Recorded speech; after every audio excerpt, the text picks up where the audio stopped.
não vem querer usar um dos instrumentos previstos no teto de gasto para burlar o teto de gasto, que nós não vamos admitir.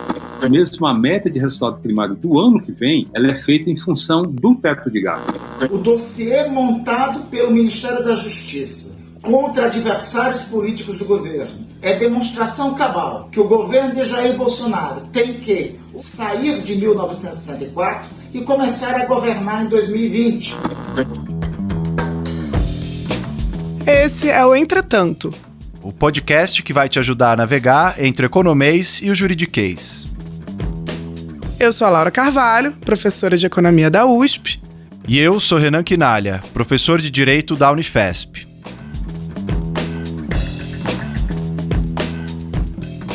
Hoje nós vamos falar sobre as manobras para burlar o teto de gastos e o dossiê antifascista do Ministério da Justiça.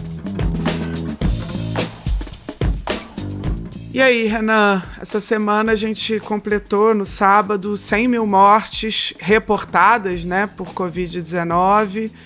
E pensando aqui, né, nesse tempo que a gente está fazendo esse podcast, a gente começou bem no início da pandemia, nunca achamos que fôssemos chegar nesse ponto, né? Sim, terrível ter chegado nessa tragédia dessa dimensão, algo que já estava anunciado de alguma maneira, né? A gente via essa passividade, a gente discutiu em vários pontos aqui a falta de uma política federal de enfrentamento, de uma quarentena, discutimos vários desses temas, mas infelizmente, de fato, foi impossível deter essa escalada das mortes por Covid. Então fica registrado aqui nosso luto, nosso pesar por essa situação tão trágica que está se abatendo sobre o país. Então, Renan, eu acho que a gente soma tudo de pior, né? Porque, de um lado, essa resposta desarticulada e muitas vezes contraproducente, né, das políticas de saúde, e de outro, estruturas nossas, né? Desigualdades estruturais e outros problemas que a gente tem, carências históricas no país que agravam o quadro e que a gente também discutiu aqui em alguns episódios.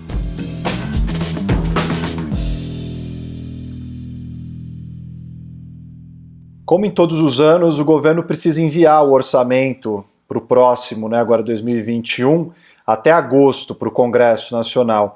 E a imprensa está noticiando que o governo tem uma intenção de classificar algumas despesas como extra-teto, para conseguir uma liberação de recurso para obras ou mesmo para o Renda Brasil, que a gente já discutiu aqui. Que tipos de implicação isso tem para a credibilidade do teto de gastos, que é um assunto que até já passou mais lateralmente por aqui, mas que é importante você explicar para o pessoal como esses gastos extras vão afetar essa regulação do teto de gastos. Então, Renan, na verdade, essas manobras, né, elas revelam um pouco do problema com esse tipo de regra, né, como a regra nossa que a gente aprovou em 2016 do teto de gastos. Os pesquisadores nessa área, o próprio FMI, em algumas notas que já saíram, costumam alertar para um problema que é uma regra com uma rigidez muito excessiva, né? Ela acaba estimulando esse tipo de manobra para burlar a regra, então classificar despesas como extrateto. Nesse caso, o que vem sendo discutido é utilizar fundos que não estão sujeitos ao teto, como, aliás, foi o caso do Fundeb. A gente discutiu que havia uma intenção do governo de aprovar uma parte do Fundeb para o Renda Brasil, ou mesmo usar os créditos extraordinários que esse ano foram aprovados, porque esse ano a gente não precisou cumprir a regra do teto de gastos, né, por conta do decreto de calamidade pública e da PEC depois que foi aprovada, do orçamento de guerra, para obras no ano que vem. Então, esse tipo de manobra é muito frequente, na verdade, se a gente olhar desde 2008 nos países ao redor do mundo, quando a crise se abateu sobre essas economias, demandando uma série de medidas de estímulo fiscal, a arrecadação caiu, isso acabou levando ao uso de contabilidade criativa, em muitos casos, para tentar cumprir as regras. E aí, diante disso, o que se é recomendado, né? Olha, adotar regras que guardem uma margem de flexibilidade, né, que sejam capazes de absorver e de acomodar essas situações e esses choques inesperados nas economias e que já tenham isso muito definido desde o início, né? Então, por exemplo, pela existência das chamadas cláusulas de escape, que são cláusulas que já estão pré-definidas para situações em que a economia entra em crise ou que algum outro tipo de problema ocorre e que aí já está muito claro o que o governo pode fazer nessa determinada situação, né? Para evitar que se usem esses artifícios, esses dispositivos que, claro, minam a credibilidade da própria regra. Então, o que adianta você ter uma regra que é rígida, que em tese serviria para sinalizar, né, para o mercado ou para os investidores que o governo é responsável fiscalmente, que a trajetória da dívida pública será sustentável, se todo mundo está vendo também, esses mesmos investidores, que na verdade aquela regra é meio para inglês ver, porque conforme o tempo passa, cada vez mais você vai criando dispositivos para burlá-la, né? E aí eu acho que tem um ponto que é muito crucial no caso do teto de gastos e que tem a ver com um desenho muito equivocado desse teto, que é ele não só não tem nenhuma flexibilidade, como também, na verdade, ele vai piorando ao longo do tempo o espaço para os itens do orçamento que não incluem a Previdência. As despesas obrigatórias, como a Previdência, sobem acima da inflação. E o governo precisa respeitar o teto de gastos, que veta valores justamente acima da inflação. Porque o que acontece? O teto está parado, né? Ele só é reajustado pela inflação.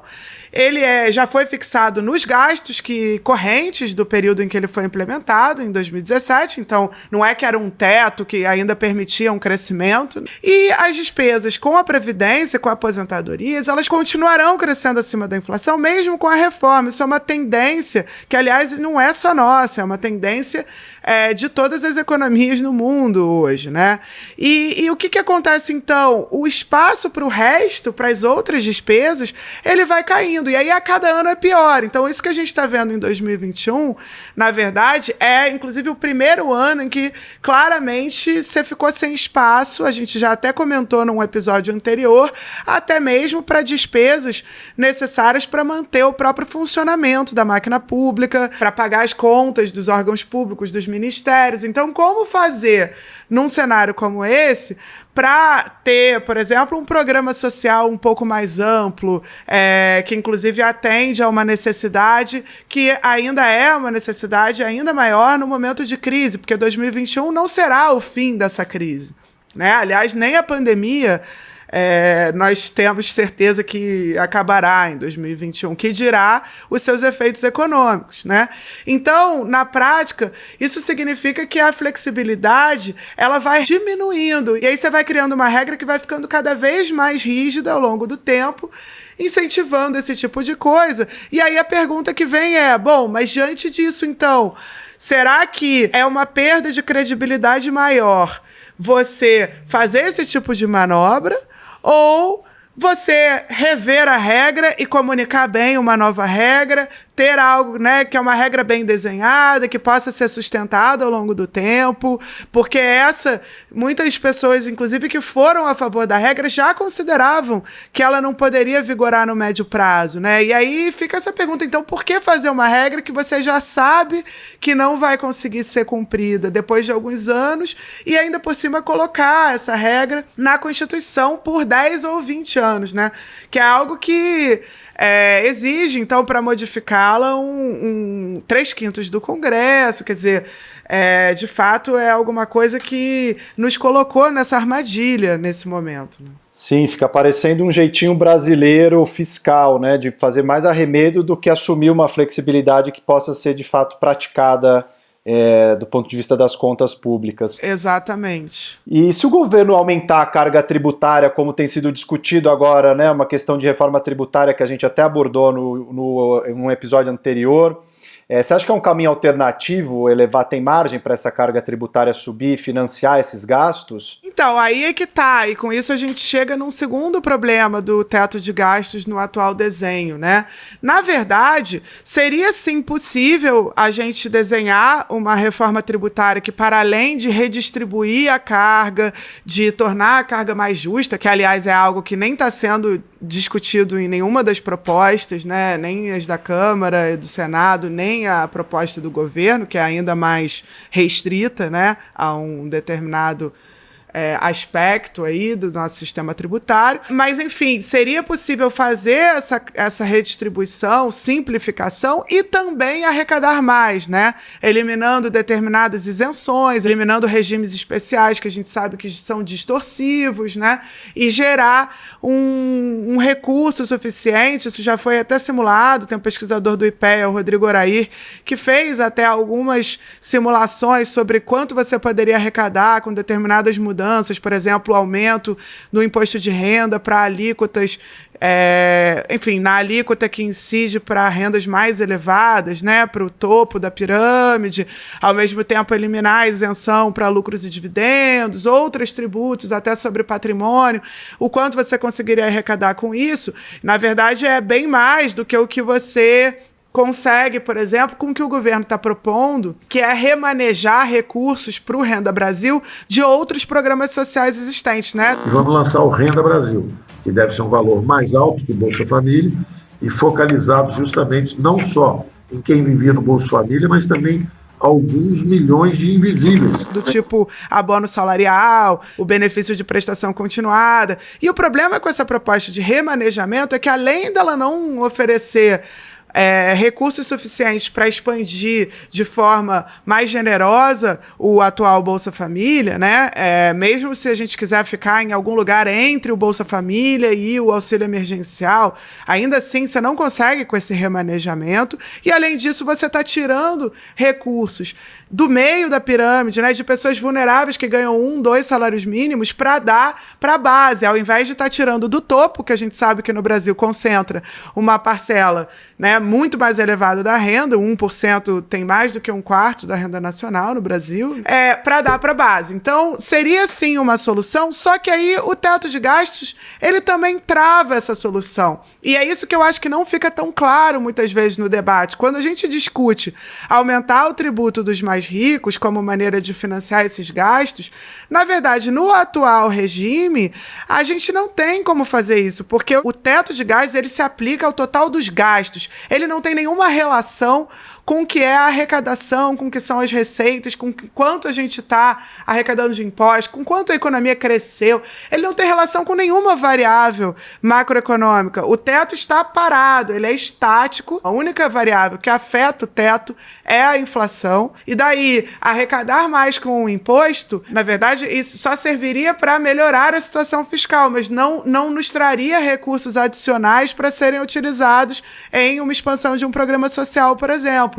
Então, com isso a gente chega assim, um problema ainda maior do teto, né? Que ele não preserva uma flexibilidade, ele vai ficando mais rígido, e ele, além disso, não guarda nenhuma relação com as opções da política econômica e o próprio resultado, a performance, o desempenho macroeconômico, e que poderiam aliviar o orçamento e nos dá a possibilidade de gastar mais, né? Então, fazer via reforma tributária, via aumento de carga, acabaria exigindo esse tipo de manobra que o governo está fazendo. Ou seja, tudo bem, então vamos criar um fundo em que a gente retira recursos de alguma elevação de alíquota, de algum imposto e cria um fundo extra-teto para gastar com um programa social. Mas aí, então, de novo, voltamos ao problema, né? Por que ter essa regra se, no final das contas, a gente não usa ela para pensar nas nossas despesas, no orçamento, nas prioridades que a gente quer ter daqui para frente? Sim, essas críticas a essa regra já vinham lá atrás, né? Durante os debates você fazia, vários outros analistas mais heterodoxos também do campo da economia já faziam esse debate público.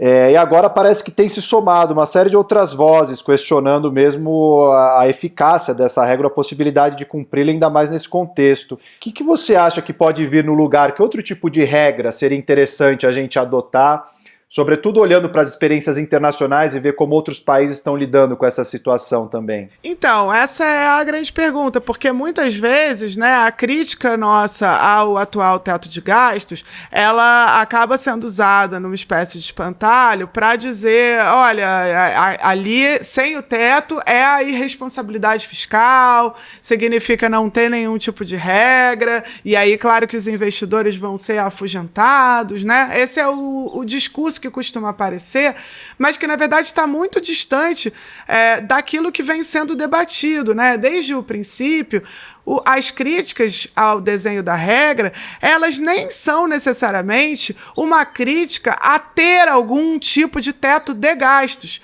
Então, veja, se a gente for comparar, e isso tem a ver com o que vem sendo recomendado por pesquisadores do FMI, por outros pesquisadores que trabalham com esse tema de regra de gastos, né, ao redor do mundo, na verdade, a regra para teto de gastos é até melhor enquanto regra do que, por exemplo, a nossa meta do resultado primário que a gente usa, né? Por quê? A meta de resultado primário, ela é uma regra que tampouco gera flexibilidade, muito pelo contrário, ela faz o seguinte, na hora que a economia entra em crise, a arrecadação cai, e como a regra ela estabelece uma diferença entre aquilo que se arrecada e aquilo que se gasta, né? Sempre que a arrecadação cai, você tem que cortar os gastos. E aí isso acaba, inclusive, reforçando situações de crise, né? Porque o governo precisaria gastar mais na crise, não menos. E ao contrário, quando a economia se expande, o resultado primário fica mais fácil de ser cumprido, porque a arrecadação de impostos sobe, daí o governo vai lá e gasta mais. Quer dizer,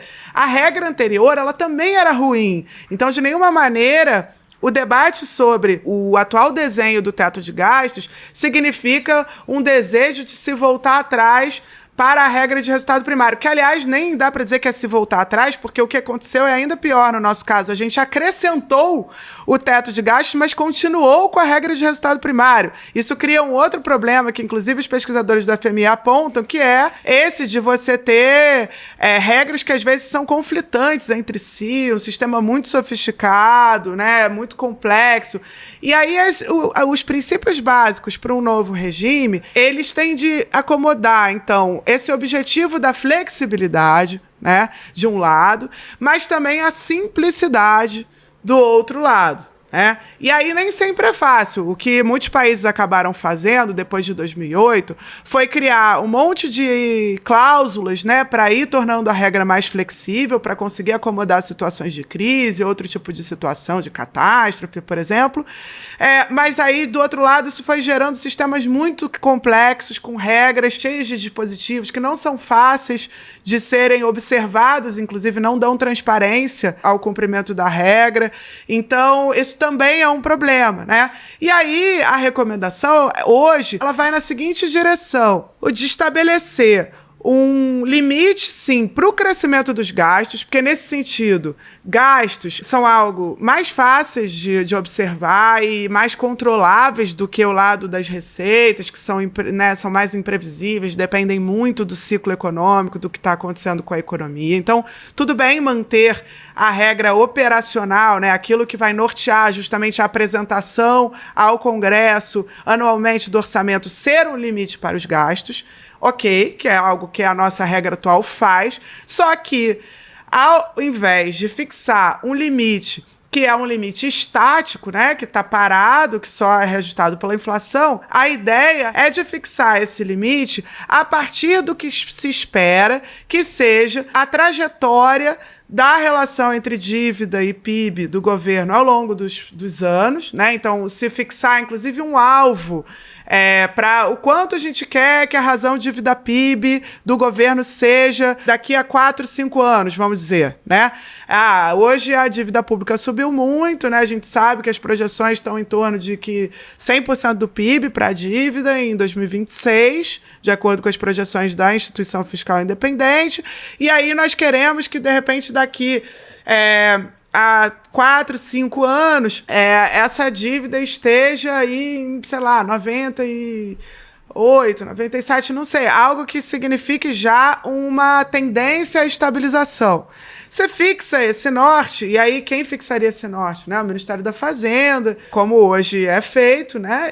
Só que esse norte seria um norte plurianual. Então, a partir desse alvo, você estabeleceria, vamos dizer, um limite para o crescimento dos gastos nos próximos 4 anos. Então, para que esse alvo seja realizado, você tem lá o que você espera que seja o crescimento do PIB, o que você espera que seja o crescimento das receitas, dos impostos. Então, por exemplo, se você criar novos impostos, você vai esperar uma arrecadação maior. O que você espera que seja a trajetória de juros, porque os juros também afetam a dinâmica da dívida pública, né? Quanto maior é a taxa de juros, mais o governo gasta pagando juros sobre a dívida, né? Então, todas essas variáveis que afetam a dívida entrariam num cenário, né, construído, e aí, a partir desse cenário, seria estabelecido, olha, então os gastos nos próximos 4 anos crescerão 2% ao ano ou crescerão 3% ao ano, né? E isso dependeria dessa avaliação. E daí, anualmente, então, o governo apresentaria um orçamento com base nesse limite. Se depois, né, passou um tempo, a projeção estava equivocada, ou então o governo não cumpriu, ou teve dificuldade, isso deveria também ser monitorado. Então se defende que haja um conselho fiscal, que inclusive tem instituições independentes para ficar acompanhando, ver se houve um erro de projeção ou se de fato o governo simplesmente não está cumprindo a regra, e que tudo isso seja feito de uma maneira transparente. Depois de 4 anos, um novo alvo para a dívida pública é fixado, uma nova projeção é realizada e uma nova regra. De repente a economia está crescendo mais, e daí você pode então ter um limite de crescimento para os gastos maior do que esse, ou houve uma reforma tributária que aumentou a arrecadação de imposto, então aí é compatível com o objetivo de estabilizar a dívida, também um limite maior para o crescimento dos gastos. Ou ao contrário, né, Renan? Mesmo uma explosão da dívida pública que ocorra, que demande um controle um pouco maior do orçamento, também poderia ser ajustado aí o limite, né? Esse teto atual, ele não acomoda nada, né, do que tá da realidade econômica, ele não estabelece nenhum alvo. Então, na prática, ele nem guarda relação com o objetivo de estabilização da dívida. Essa dívida pode subir por outros fatores, ela pode se desestabilizar, e nada disso está sendo acomodado, contemplado pelo teto, né? Então, acho que isso seria uma proposta. O problema é que a gente agora está diante já dessa aprovação do orçamento, com o teto vigorando, né? Um debate muito ideológico que obscurece muitas vezes o que é a discussão real, de fundo, sobre as nossas regras fiscais, e o que é uma pena, porque eu acho que nós precisamos mesmo reformar o nosso regime fiscal, e, aliás, a reforma desse regime, inclusive com o abandono da meta de resultado primário, que me parece também fundamental nessa reforma, é talvez, junto com a reforma tributária, a mais urgente que a gente tem para pensar para frente, né, em expandir gastos sociais, em expandir investimentos em infraestrutura e, ao mesmo tempo, preservar essa sustentabilidade da dívida pública no médio e longo prazo, né? E aí, no ano que vem, ao contrário, a gente vai estar com uma economia em frangalhos, tendo que fazer esses cortes muito drásticos, né? Que, aliás, é o contrário do que está acontecendo ao redor do mundo. Hoje, a União Europeia está discutindo a possibilidade de não ter, né, de não voltar a ter as suas regras fiscais vigorando em 2021, justamente, né, manter o orçamento fora dessas regras e, inclusive, reformar as regras para frente. Isso está sendo discutido em Bruxelas nesse contexto, dada a dramaticidade, né, da situação da economia global.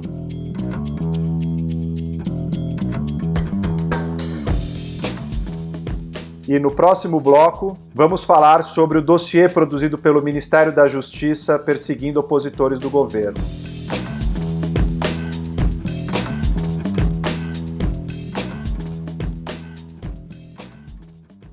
Renan, um outro tema que tem sido muito tratado nessas últimas semanas, acendeu um pouco um sinal de alerta, né, até para nós, acadêmicos, foi justamente essa divulgação de um dossiê de autoria da Secretaria de Operações Integradas do Ministério da Justiça, que nomeou 579 pessoas, né, fez uma lista de pessoas que estariam sendo monitoradas, né, que fariam parte desse movimento antifascista, ou que seriam signatários de manifestos antifascismo. Isso até inclui intelectuais do campo dos direitos humanos. E tudo isso preocupa muito, né, quando a gente discute esses ataques à nossa democracia.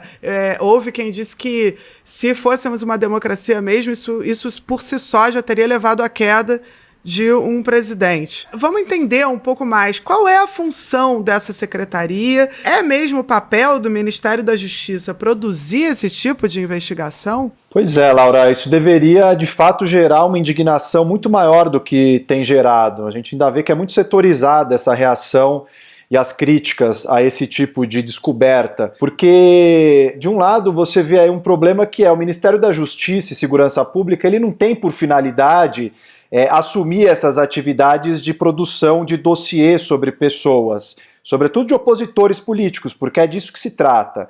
No Brasil não é crime você ser antifascista, não está tipificado no Código Penal. Portanto, é muito estranho que uma agência estatal comece a catalogar, produzir informação e disseminar informações sobre essas pessoas, porque é isso que esse órgão está fazendo. Essa secretaria era bastante pouco conhecida, ela cuidava de uma articulação entre polícias locais, né, porque as secretarias de segurança pública, que têm competências, são estaduais no Brasil, e ali é uma ideia de fazer um tipo de cruzamento. Então, ela cuidou, por exemplo, de transferências de grandes lideranças de facções criminosas entre presídios federais. Essa secretaria era responsável por articular, dar treinamentos para polícias locais, para trocar tecnologias, informações, procedimentos. Ou seja, é um nível de articulação mesmo interinstitucional que essa secretaria vinha fazendo. Só que no governo Bolsonaro, desde 2019, ela começou a assumir por uma portaria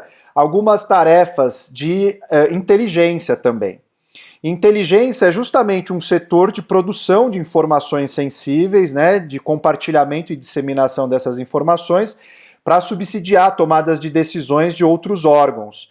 Só que é muito estranho você ter uma investigação, primeiro porque essa secretaria ela não está sujeita a nenhum tipo de controle, né? Então ela não é como uma polícia que está supervisionada pelo Ministério Público ao fazer uma investigação. Ou não é como o Ministério Público que ao fazer uma acusação está submetido ao controle judicial também, né? Como que uma investigação pode começar no âmbito do Ministério da Justiça sem sequer um inquérito para apurar isso, né? A gente não está falando de pessoas que estão envolvidas com atividades terroristas, com tráfico de pessoas, com tráfico internacional, lavagem de dinheiro, né? Não são crimes que afetam a nossa segurança interna, né? A defesa nacional do Brasil, a nossa política externa, que são as áreas mais sensíveis que o Estado se preocupa em preservar e, portanto, produz essas informações em relatórios de inteligência. A gente está falando de pessoas, né, que são servidores públicos estaduais e federais da área de segurança, tanto civis como militares,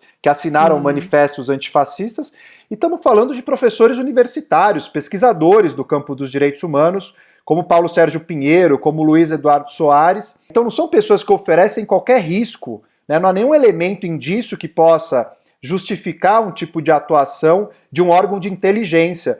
Afinal, para que está produzindo, né, um dossiê com esses nomes, endereços e fotografias dessas pessoas? Né? Para que vai ser utilizado isso? Que tipos de banco de dados se estão utilizando?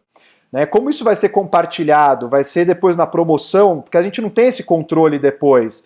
Né? Pode ser que esses policiais sejam preteridos em operações internas, em promoções, sem que haja um esclarecimento sobre isso, ou seja, essas informações estão circulando, elas foram irradiadas do Ministério da Justiça para vários órgãos de inteligência. Então isso é muito grave, porque a gente está falando de um organismo que é híbrido, que tem nomeação política, essa secretaria de confiança do ministro, é uma das 5 secretarias do Ministério da Justiça e Segurança Pública, e que não tem nenhum controle da sociedade civil, né? Ninguém que vai apurar ali por que aquele alvo foi escolhido, que tipo de informação está se levantando, né? Um controle judicial disso, portanto gera uma situação que é muito grave em relação ao controle democrático mesmo dessas informações. O Ministério da Justiça não negou a existência desse dossiê, né? Chamou de relatório e disse que compete mesmo a essa secretaria produzir relatórios de inteligência em segurança pública, mas não explicou por que esse em específico foi produzido com esses nomes, para que essas informações foram produzidas e quais seriam os destinos dessas informações. Pois é, realmente parece algo bastante grave e que pode já, né, como uma espécie de autocensura até mudar o comportamento, né, desses policiais ou de nós acadêmicos, né? O próprio temor de que isso seja utilizado já exerce já limita a nossa democracia. E aí muita gente comparou esse dossiê com os relatórios produzidos pelo SNI, né, pelo Serviço Nacional de Informações da época da ditadura militar brasileira. Em que medida você acha que é cabível essa analogia? Teve essa comparação, Luiz Eduardo Soares, antropólogo, ele fez essa comparação com o SNI, é um dos nomes, o dele, que está nesse dossiê produzido pelo Ministério da Justiça. E outras pessoas trouxeram o próprio Paulo Sérgio Pinheiro, que foi membro da Comissão Nacional da Verdade, porque de fato mostra uma semelhança muito chocante, né? O SNI, que era o Sistema Nacional de Informações, ele centralizou uma estrutura toda reticular, toda tentacular, que elas ia para todos os ministérios e organismos de Estado, né, através das DSIs, que eram Diretorias de Segurança e Informação, ou mesmo as ASIs, que eram Assessorias de Segurança e Informação, que estavam dentro das universidades, por exemplo, de empresas públicas, estatais. Esses órgãos, foram mais de 250 órgãos de informação durante esse período, que compunham esse Sistema Nacional de Informações da época da ditadura. Na prática, foi uma rede de espionagem que se concentrava principalmente nos adversários da ditadura, na espionagem dos próprios brasileiros. Tinha escritórios espalhados por todo o país e fazia, por exemplo, grampos telefônicos e censura postal. Ao longo do tempo, acumulou muito poder. O SNI foi criado logo em 64, 2 meses depois do golpe. Já se criou esse sistema, o Golbery Couto Silva, que era bastante conhecido como uma das cabeças ali daquele processo do golpe de 64, vai criar e depois vai até dizer que criou um monstro, né, que saiu do controle. Porque de fato você tem ali uma cultura mesmo de comunidade de informações, de vigilância, de espionagem, que produziam dossiês e emitiam esses dossiês sobre a vida privada, inclusive, das pessoas que eram observadas, para uma série de outros organismos, e isso influenciava, né, tanto a repressão política direta, essas pessoas eram perseguidas, torturadas, algumas foram assassinadas e desaparecidas, como também era utilizado para promoção dentro das empresas, né, para cassação dos mandatos parlamentares, dos professores universitários retirados das suas cátedras. Foram mais de 300 mil brasileiros que foram vigiados pelo SNI, pelos registros que a gente tem no Arquivo Nacional.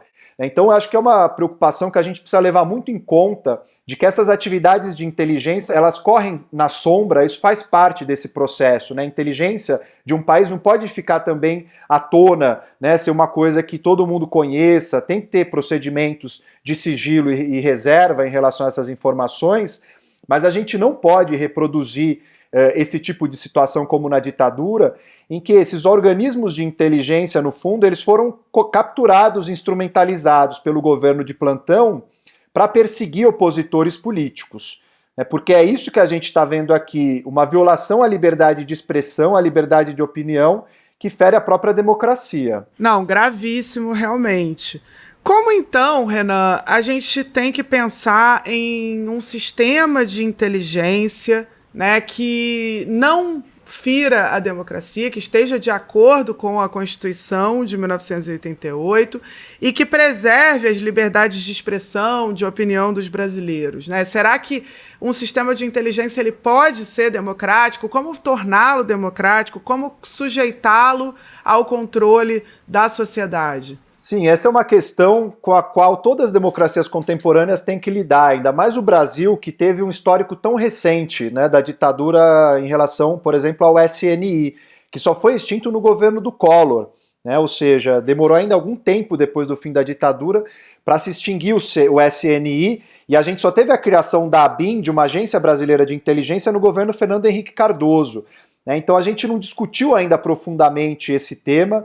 A verdade é que há uma comissão mista parlamentar que acompanha as atividades de inteligência, então tanto o Senado como a Câmara deveriam acompanhar, só que isso não rende muitos frutos eleitorais para os parlamentares, então não há uma dedicação. E além disso, como qualquer comissão parlamentar tem um rodízio muito grande a partir das legislaturas, então você não tem um acompanhamento, é uma área muito específica, muito especializada, que demanda uma preparação, que a maioria dos parlamentares não tem condição de acompanhar um assunto como esse. E é uma questão que precisa ser mais debatida. Tem uma tese de doutorado do Marco Sepic na ciência política que chama Espionagem e Democracia, que saiu em livro, e que é um exercício muito importante, e ele próprio registra nesse trabalho, como mesmo na academia ainda há pouquíssimo interesse nesse debate. Ele diz que esses serviços de inteligência, que são dedicados geralmente para a política externa, para a política de defesa nacional e para a segurança pública, não têm recebido a mesma atenção que as Forças Armadas e as polícias, sendo que eles também fazem parte desse núcleo coercitivo do Estado contemporâneo, ou seja, eles também, se não forem controlados por procedimentos, por instituições, pela própria sociedade civil, você não consegue impedir que ele se transforme e seja instrumentalizado em algo de interesse político partidário. Então, diante da situação que a gente viu desse relatório, a Rede Sustentabilidade foi até o STF, ajuizou a DPF 722, e a ministra Carmen Lúcia, na semana passada, determinou que em 48 horas o Ministério da Justiça prestasse esclarecimentos. Porque essa é uma maneira. Essa política de inteligência, ela precisa ser controlada também judicialmente. Ainda que haja muita coisa sob sigilo, e a gente tem uma legislação específica em relação ao acesso a documentos, sigilo de informações sensíveis, a verdade é que é preciso também que haja controle por organismos como o próprio Poder Judiciário. Só que, curiosamente, no final da semana passada, o ministro da Justiça respondeu dizendo que não vai entregar as informações sobre esse relatório para a ministra Carmen Lúcia. Relatórios, dados, informações de inteligência, eles não podem ser divulgados de forma indistinta. Isso até seria um crime da minha parte se eu o fizesse. O que pode configurar, inclusive, uma desobediência de ordem judicial, um crime de abuso de autoridade. E essa semana começa agora um pouco com a apreensão em torno desse tema para saber como que o STF vai reagir, se vai ser mais um ponto na escalada de tensão entre STF e governo, porque a verdade é que o ministro da Justiça, apesar de ter trocado o comando dessa secretaria depois do escândalo desse dossiê que foi publicado pela imprensa, ele está dizendo que ele não vai prestar essas informações para o Poder Judiciário. Então é uma coisa para a gente acompanhar nesses próximos dias.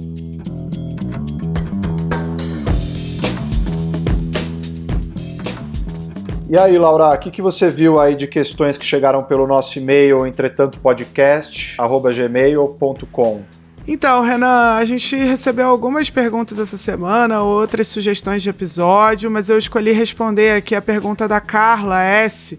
sobre como no pós-pandemia o projeto de auxílio emergencial ele é essencial para a gente não entrar numa crise que ela chama de uma crise de estagflação. Então ela pergunta se é possível que, ao não ser estendido, até para o ano que vem, esse auxílio não poderia nos colocar numa crise assim. Pergunta se está sendo muito pessimista. Olha, o conceito de estagflação, na verdade, é um conceito criado para descrever economias de países ricos, em particular os Estados Unidos, nos anos 70, em que se dá uma combinação entre baixo crescimento da economia, por isso a parte do estagnação, e alta inflação. Isso a gente até viu no Brasil, por exemplo, em 2015. Na verdade, a gente viu até pior, a gente viu uma recessão muito profunda com inflação acelerando em 2015, O que eu vejo de risco em 2021?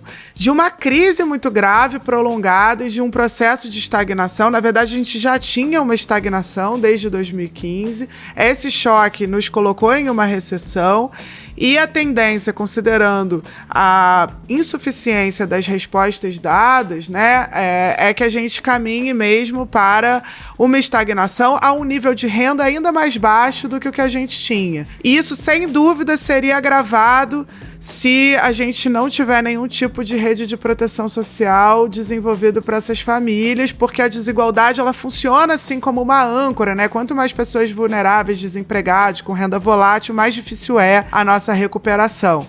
Agora, eu não vejo risco de inflação acelerada. Na verdade, as características dessa crise, elas inclusive são deflacionárias, né? A gente está num cenário que tem um outro tipo de risco, que é um risco em que os choques, né, seja do lado da demanda e da oferta, acabam colocando a gente nessa situação de crise permanente, de inflação baixa até, né? O problema é que o que adianta uma inflação baixa quando os salários também não crescem, né? Então eu acho que tá mais por aí, mas acho que risco inflacionário hoje eu não vejo nenhum. E agora, para encerrar, Renan, qual a dica que você vai dar hoje para os nossos ouvintes? Eu vou recomendar um podcast bem bacana que se chama Revoar, Diálogos sobre Liberdade e Autoritarismo, que é do LAUT, do Centro de Análise da Liberdade e do Autoritarismo. Então é uma primeira temporada que foi lançada na semana passada sobre autoritarismo e discriminação no Brasil, e quem apresenta é a Natália Neres e o Rafael Maffei, que são dois pesquisadores incríveis, e vão abordar ali diversos temas relativos a autoritarismo e discriminação, que são temas bem atuais, infelizmente, do nosso Brasil de hoje. Então vale a pena dar uma olhada e escutar esse podcast. E que tem tudo a ver com o tema do nosso episódio de hoje que você abordou, né? Vou escutar. Então é isso, gente. Até terça-feira que vem. Valeu, pessoal. Até a próxima semana.